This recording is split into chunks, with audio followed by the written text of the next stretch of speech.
నైజీరియాలో మరి భయంకరమైన Christian persecution జరుగుతూ ఉంది. నైజీరియా ప్రాంతంలో మరి క్రైస్తవులను వేలగా చంపేస్తూ ఉంటే అక్కడున్న దైవజనులు ఇంకా మేము బరియల్స్ చేయలేకపోతున్నాం, మాకు ఎవరైనా సహాయం చేయండి, దీన్ని ఆపడానికి మాకు ఎవరైనా సహాయం చేయండి అని దైవజనులు కోరుతున్నారండి.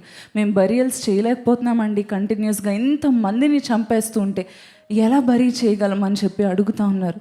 సుమారు 7,200 మంది క్రైస్తవులను ఆ ప్రాంతంలో చంపేశారు వారి విశ్వాసాన్ని బట్టి.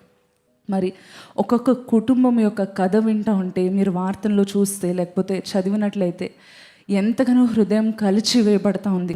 అంత భయంకరమైన మరణ హోమం అక్కడ జరుగుతూ ఉన్నప్పుడు క్రైస్తవులను చంపేస్తూ ఉన్నా సరే వారు వెనుదిరగకుండా వారు ప్రాణాలు ఇచ్చేస్తున్నారండి. మనకింత స్వేచ్ఛ ఉంది కదా, మందిరంలో ఏసీలో మంచి లైటింగ్, మంచి సౌండ్, మంచి చైర్స్లో మనం కూర్చొని ఆరాధించే గొప్ప స్వేచ్ఛ మనకి ఇచ్చాడు కదా దేవుడు. మనం ఎందుకు వెనకాడాలండి? మన